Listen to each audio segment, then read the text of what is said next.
Welcome back to Doc Tickers, everyone.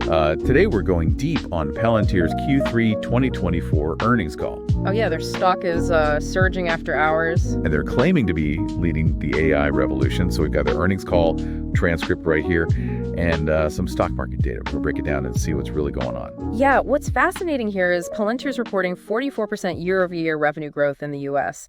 And a lot of this is driven by what they call their artificial intelligence platform, or AIP.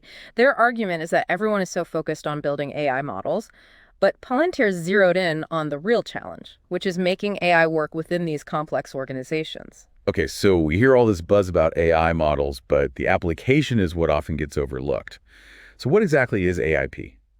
And why is it winning over customers? So AIP is Palantir's software. It essentially acts as the operating system for AI within a company. It helps organizations not just build and deploy AI applications, but also manage them in a way that's tailored to their specific needs. So it's not just about having the AI model, but integrating it into the business. Exactly. AI models themselves are becoming more and more commoditized. That means that they're more widely available, less unique.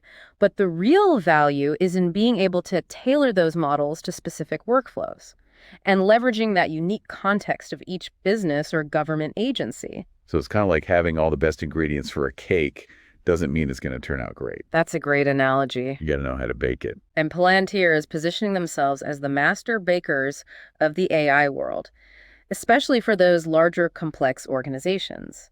Now, they highlighted several examples of AIP in action during this earnings call, and the results are pretty impressive. All right, let's hear it. What kind of real-world impact are we talking about here? Well, one example that stood out to me was their work with a global insurance company. AIP helped to automate their underwriting process. It slashed response times from weeks to just hours. Wow, that's a big improvement. How did AIP do that? So from what they described, AIP analyzes massive data sets to assess risk. It automates that underwriting process for more simple cases. Then that frees up the human underwriters to focus on the more complex ones. That makes sense, using AI to help humans, not to replace them. Exactly. Another example is their work with Associated Materials. Their manufacturing company, they implemented AIP, and they saw their on-time delivery rates jump from 40% to 90%. Okay, now that's a real bottom line impact. What about other industries? Well, they highlighted Trinity Rail. They achieved a $30 million bottom line impact within just 3 months of implementing AIP. Wow, those are some seriously compelling numbers. Seems like Palantir is walking the walk, not just talking the talk. They are, and they're using the success to drive home a point they're calling the AI divide. They argue that the gap is widening between those who can use AI effectively and those who can't. Okay, so is this just marketing hype? Or is there something to this haves and have-nots narrative? Well, it's certainly a bold statement, but when you consider the rapid acceleration in AI capabilities, those companies that can integrate these capabilities are going to have a serious advantage. So Palantir is saying, get on board or get left behind. That's the message, and their strong performance this quarter seems to support that. It's interesting that they're emphasizing this divide, because it's not just about government contracts for them anymore, right? They're making moves in the commercial sector too. Absolutely. Their U.S. commercial business is booming, 54% year-over-year growth. That suggests that AIP has applications way beyond defense and intelligence. So this isn't just a niche product. It has the potential to really shake things up across industries. What does all this mean for Palantir's financials, then?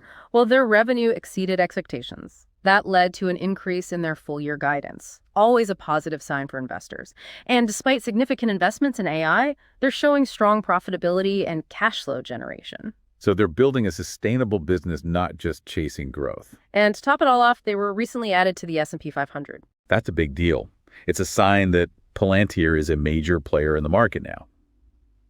But it's not all about going it alone. They're forming these strategic partnerships, even with some of their competitors. Right. And by working with other defense tech companies, they're expanding their access to the market and fostering innovation. It's a win-win. They get to tap into new markets and resources. Their partners benefit from their expertise and tech. So collaboration can be just as powerful as competition, especially in a field like AI. This is a shift from that us against the world mentality they used to have. Definitely. They've faced a lot of skepticism over the years, but this recent performance, especially this quarter, suggests that their approach to AI is resonating with customers. Sounds like they might finally be getting the recognition they've been working towards. Possibly their focus on delivering tangible results, not just hype, is paying off. Their emphasis on implementation and integration is what makes them stand out. They're building AI that solves real problems. And that's what matters to customers. Now, before we move on, let's take a quick moment for our This Is Not Financial Advice segment. The part where we let loose a little. Right, so Palantir is pushing this idea of a reindustrialized America, powered by AI and advanced manufacturing. And they're putting their money where their mouth is. They're investing in it through their products and partnerships with companies like Anduril and Shield AI. Okay, so let's take that idea and run with it. What if we imagine a basket of stocks, all focused on companies that could benefit from this warp speed reindustrialization, like Anduril, Shield AI, even traditional manufacturers using Palantir tech? Bold bet for sure. But if Palantir's vision of the future is right, it could be a profitable one. High risk, high reward. But remember, we are not giving financial advice here. Absolutely. This is just us speculating. Do your own research before investing in anything. We just want to get you thinking. Speaking of things to think about, Palantir really emphasized the growing importance of AI in their earnings call. Yeah, they're not just saying it's important. They're saying that managing and applying AI effectively will determine who wins and who loses in the years to come. That's a big statement. But AI is already changing industries like healthcare, finance, and transportation, and its impact is only going to grow. So are you prepared for the AI revolution? Are you investing in the right companies? Are you developing the skills you need to succeed in an AI world? These are questions we should all be asking ourselves, because the future is coming, ready or not. Welcome back to Talk Ticker. So before we went to that This Is Not Financial Advice segment, we were talking about Palantir's idea of the AI divide and how it will determine winners and losers in the coming years. Right, this idea that effectively using AI is going to be crucial. It's interesting on the one hand, it highlights the potential for AI, driving innovation and efficiency. But on the other hand, it makes you think about accessibility and equity. Will only the biggest companies benefit, or will the smaller ones be left behind? It's a crucial question. And Palantir seems to see themselves as the bridge over that divide with their AIP platform. Yeah, and their focus on implementation is key. They're not just building the models, they're providing the whole framework for integrating them into how companies already work. And the results this quarter really back up their approach. 44% year-over-year growth is huge, especially for a company that was once thought of as just a defense contractor. And their U.S. commercial business is growing even faster, 54%, which suggests that their platform really has broad applications. It's worth noting that Palantir hasn't always had it easy. They've had a lot of criticism over the years, people questioning their valuation, their government ties, even the CEO style. Yeah.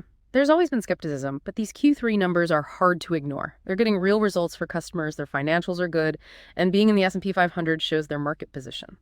It is interesting to see how they've changed their strategy over time, moving away from just government contracts and going after the commercial market. And even working with their competitors, it shows a change in mindset. They get it that collaboration can be as powerful as competition, especially with something as complicated as AI. Their focus on implementation sets them apart. They're building AI that solves real problems, not just for the sake of it. That's what matters to customers. Now, shifting gears for a moment, let's talk about their vision for the future. A reindustrialized America driven by AI and advanced manufacturing. Right. And in the This Is Not Financial Advice segment, we looked at some investment opportunities tied to that vision. Yeah, we discussed a potential basket of stocks, companies that could benefit from this warp speed reindustrialization. We mentioned companies like Anduril and Shield AI doing defense tech, and also traditional manufacturers using Palantir's tech. It's definitely risky, but also an interesting idea. Absolutely. It's about exploring what these trends could mean for the future. Speaking of trends, I was struck by how much Palantir talked about AI literacy, not just for businesses, but for everyone. Yeah, they think that being able to use AI well will be crucial for success in the years to come. Makes you wonder, are we doing enough to prepare for this AI-powered future? Are we investing in the right education? Are we encouraging lifelong learning? Big questions. The choices we make now will have a real impact on our ability to succeed. Now, before we wrap up this part, I want to bring up something we haven't touched on yet. Palantir's move into healthcare. Yeah, that's new and interesting. AI has so much potential in that area. They've been saying that AIP can improve patient outcomes, help streamline clinical trials, personalize treatments. It's a complex area, but with huge possibilities. Imagine AI helping doctors find diseases early or develop new therapies. Benefits are big, but so are the challenges. Data privacy, algorithmic bias, ethics. Definitely. And while Palantir says they are developing AI responsibly, healthcare has unique problems. It's a space to watch closely. Could be a game changer, but lots of things to think about. It reminds me of Palantir's reliance on government contracts. They are expanding commercially, but government work is still a big part of their revenue. Yeah, and that makes you think about their long-term growth. Yeah. Government spending is unpredictable, plus potential changes in regulations or priorities. It's a risk for investors, but these new areas like healthcare and their commercial success could help. It's a balance they have to maintain those government relationships, but also show they can make it in the commercial world. This brings up another point, international expansion. They're trying to grow in Europe, Asia, and other regions. Yeah, and that's super important for their long-term plan. New markets mean more customers and less reliance on the U.S. government. But international expansion has its own problems. Different rules, different cultures, different competition. It's complicated. But their recent partnership with a big European aerospace company is good. It shows they're making progress. We'll see how it all plays out in the next few quarters. Now, back to their AI platform.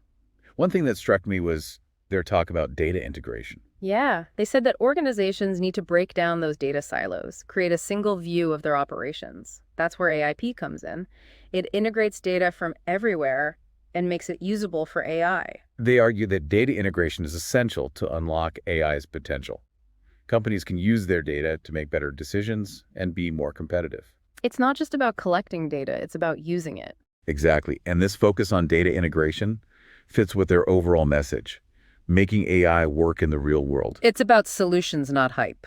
And that message is working based on their numbers and growing customer base.